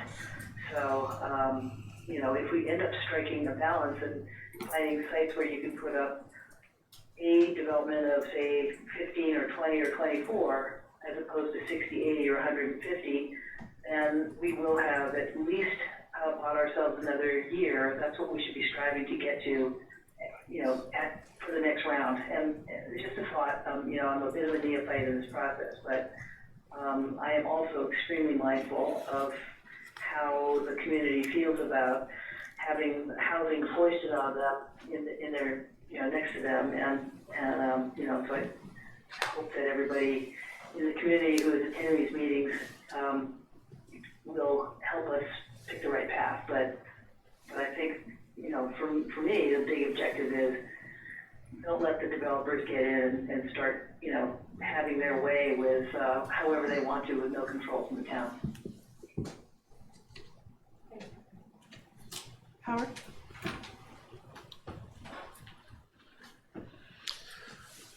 Howard Dickler, Neighborhood First. I would like to expand on that just a little bit, because if we go into the intent of what was passed at town meeting, and I've listened to that discussion many times, and I think that the town meeting voted for that 20 million to prevent 40Bs. Everybody was interested in not having density, but what they really want is no more 40Bs. Now, that raises a problem, because to do what the warrant aimed at, which was buy existing houses, will never afford you 40B in the timeline that exists between now and when our current safe harbor expires, even if nobody sues any one of the projects. Every one of those projects, you will not only have to negotiate purchasing it, which takes all the run-up in the Housing Trust and the Select Board and multiple decisions. Then there's negotiations to purchase the property. Then you have to make the plans to how many units you're going to have, and then you're going to have to put it out for bids. You're going to have to do that 8 to 11 times. It's not going to happen in the window that we have. So I would ask the people who keep pushing this, would you select doing those 11 units if you were going to lose safe harbor? Because that is the horns of the dilemma that the committee faces.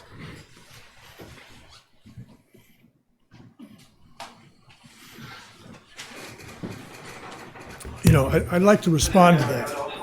Again, Hey, Doug, can you hold for just a second? yeah, just hopefully one last comment, but again, I go back to the 5 million. I think the 5 million was, at least in my interpretation, available and could be used exactly the way you're talking about under item 3. That's different from the 20 million. And it's within your control, and I've heard you want to leverage it with tax financing and all this stuff, and that's great. But I think if you proceed on that, you can plug the 24 with that, and then I think the 20 million, you move along, and it was available, I think, to fill gaps. You could have any number of fallouts in your chart. If you go back to the memo, it says that Housing Nantucket is going to create what, one a year on out there? It says habitat. All those are speculative as well. And if you have 2 or 3 of these other types of units available for slotting in those areas where you need another unit, I think that was the idea here for the 20 million. So, Just a clarification. I'd like to point out that the article referenced existing properties, not existing houses. Okay, Doug? I would just add to what Howard says, is in terms of that program in scale, meaning buying a large number of units, puts the town in a position of competing with existing people, families that are trying to buy a house. And when you get more competition, prices go up. So I think it's a caution on the widespread use of that as a tactic.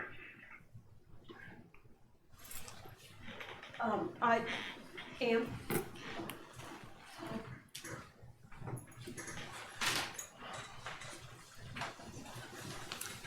Thanks, Ann Kuspa, Housing Nantucket. I was just thinking about and looking at the slide that said the initial report. And the item, I don't know if we can go to that slide. Yeah, there you go. Known planned production would add 259 units between now and 2023. So I guess I was admiring the goal of maintaining safe harbor so that we can respond to 40Bs and be in a position where we can actually, we don't have to react to them because we feel like we're in a vulnerable position. But I guess I was thinking more about like how the units, the Richmond Company units, were coming on. If there's that large of a number, and I know that Tucker's doing a good job up at DHCD to try to figure out like the timing of adding those units. And if there is such a large number being brought on before 2023, shouldn't that count for anything? And can we as a community lobby DHCD to extend our safe harbor? And just want to get a little bit more clarity on that. I think Tucker can answer that because he had this conversation with DHCD. So. Sure. Yeah.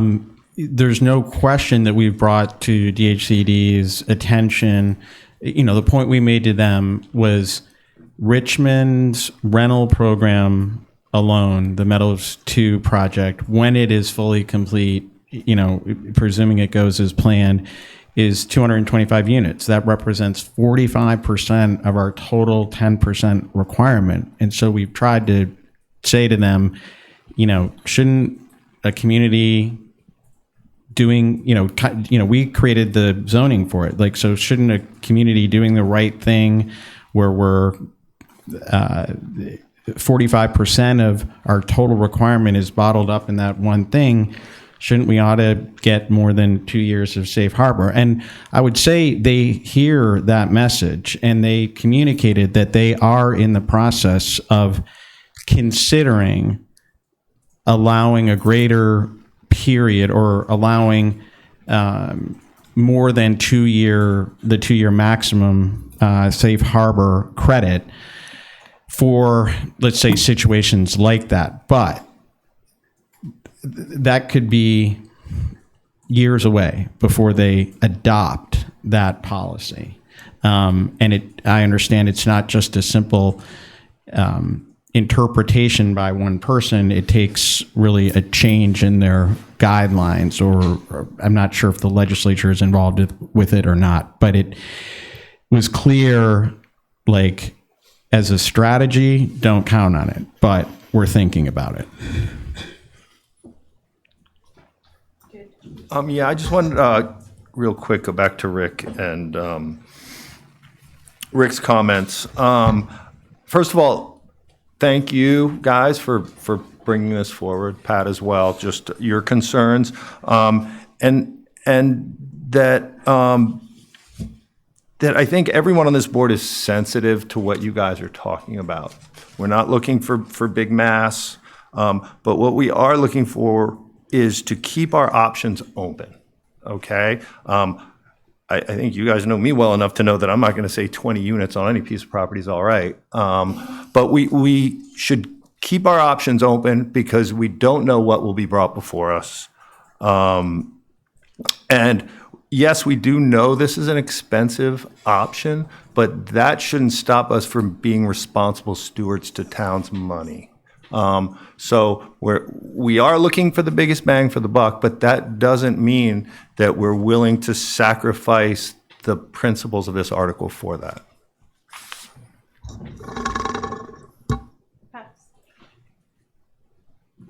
Yeah, if I can just make two clarifications.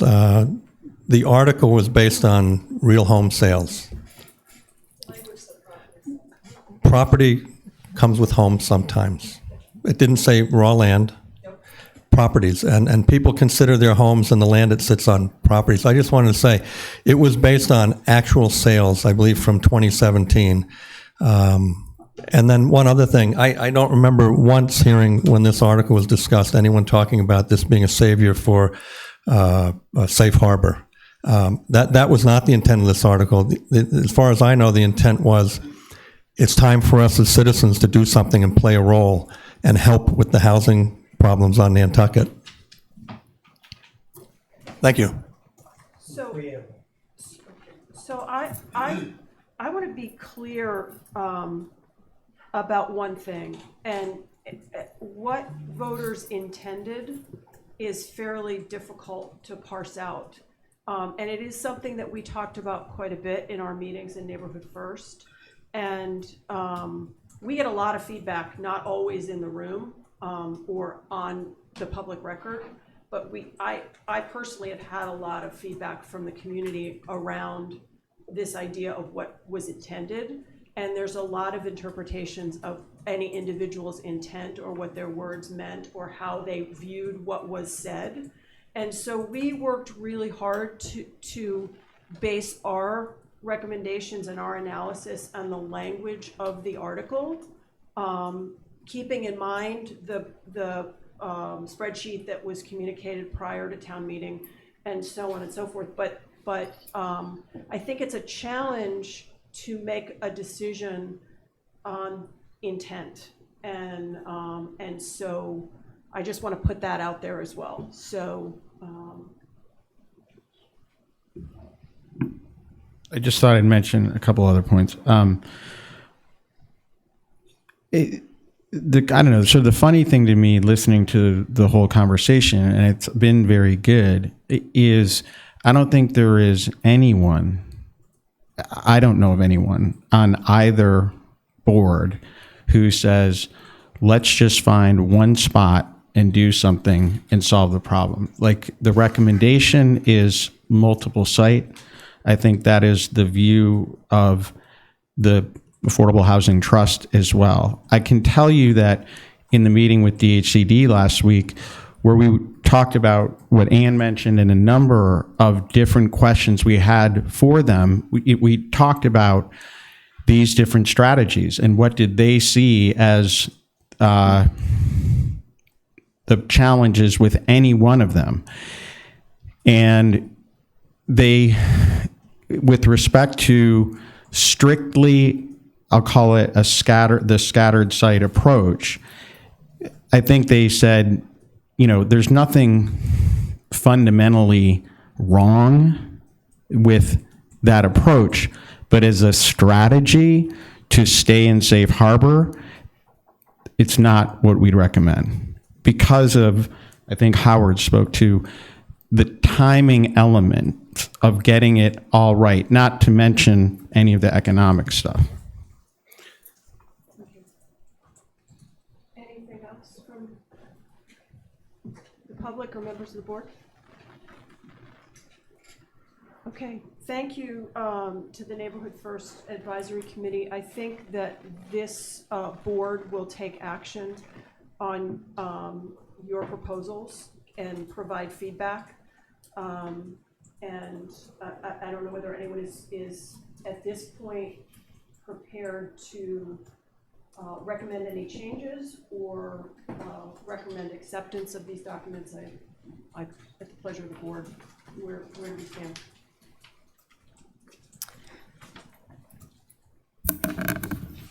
Thank you. That was the whole purpose of today, is to ask you to give us any constructive feedback that you might have. And we've got a month before our next meeting, so we would look forward to if you give us an email or some written communication.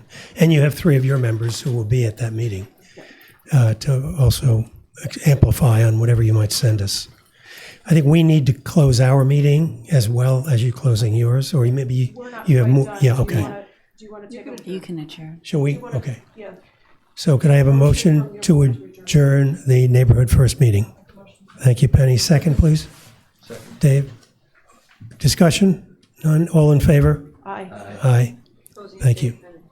Posey and Doug, do you want to vote on the motion to adjourn? Vote aye, Posey. Yes, Doug is aye. Okay. Eleanor, do we have to do roll call? You should do roll call. Okay, so Penny Dye, aye. Dave Iverson, aye. Brooke Moore, aye. Howard Dickler, aye. Kristen Granville, aye. Peter Hoey, aye. Eric Sletsky, aye. Did we get everybody? Phone. They already did. They did. Gabby, aye. Cody Constable, aye. Okay. All right, great, thank you. So on to the next agenda item of the Affordable Housing Trust. I'm going to turn this over to Tucker. We have updates on the covenant lot creation program. I'm sorry? Yeah, no, just a quick verbal update. I had met at the same time I was up at DHCD with town council just about some finalization of documents around implementing the program. Ann and I have subsequently talked. We're just in the process of waiting to get a couple things back from town council. Yeah. And do you want to talk about the housing plan? Oh, I mean, yeah. Why don't you do that? Okay. So I took on the task of looking into doing a housing forum, and Tucker and I are very excited to tell y'all that Dr. Tiffany Manuel, who was the keynote speaker at MHP, Mass Housing Partnerships Housing Institute in June, has agreed to come to Nantucket for a housing forum at the end of March. And we're in the process of setting that up finally, but tentative dates are March 29th and 30th. And her expertise is about messaging around housing and communications. And so we're really excited to bring her to Nantucket to speak to the issue of affordable housing in general and how to talk about it and how to generate community engagement and sustain community engagement around the creation and maintenance of affordable housing. And our tentative idea is a public forum on Sunday evening that would be perhaps live streamed to the public from a space like the Dreamland, perhaps. Followed up with workshops with town leadership, our committees in particular on Monday, the 30th of March. So we're really excited to be in the initial stages of establishing that. And Tucker, did you want to add anything? I just wanted to say to the trust that I mean, this is a significant effort, and to bring Dr. Manuel. We believe that we've got some co-sponsorship in order to make it happen, but it will be very important to have full participation. So it would be certainly helpful to know soon whether anyone anticipated not being able to be a part of this event on the 29th and 30th.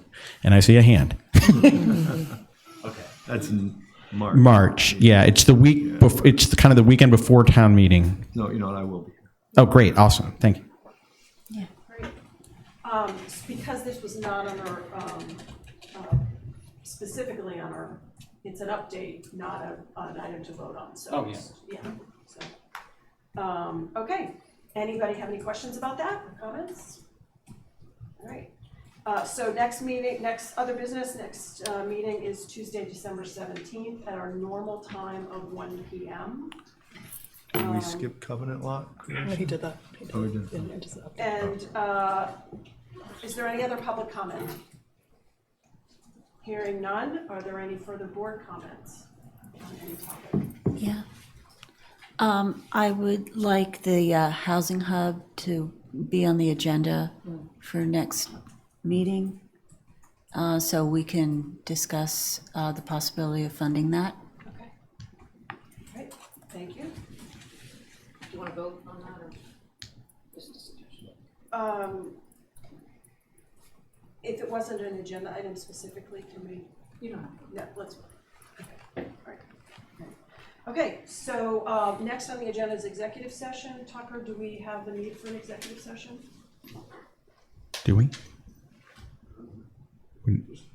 Yeah, yes, we'd like to give a quick update in executive session. Before we do that, I just would like to put formally on the record, I just want to acknowledge and thank the members of the Neighborhood First Committee for all of the work that they have put into these two documents, particularly under the leadership of Peter and Doug. Everyone, we're very fortunate to have a very high caliber group, as Rima noted, and everybody's contributions are very much valued. And so I just personally wanted to say thank you to the group. Okay, so I'll entertain a motion regarding executive session. Penny, you want to take a shot at it? I'll do it because it's written out. All right, I'll make a motion to adjourn the regular meeting of the Affordable Housing Trust Fund for the purpose of going into executive session to consider the purpose, purchase, exchange, lease, or value of real property where an open meeting may have a detrimental effect on the negotiating position of the trust. And not to return to regular session. Do I have a second on that motion? Second. All those, Sorry. we have to roll call on that, right? All right, okay. I need a roll call. Oh, yeah, they're on. Okay, Yes. Penny Dye, aye. Dave Iverson, aye. Oh, yeah, you did. Attorney Grace Watson. Brooke Moore, aye. Rima Sherry, aye. The motion carries. We're going to take a 5-minute break while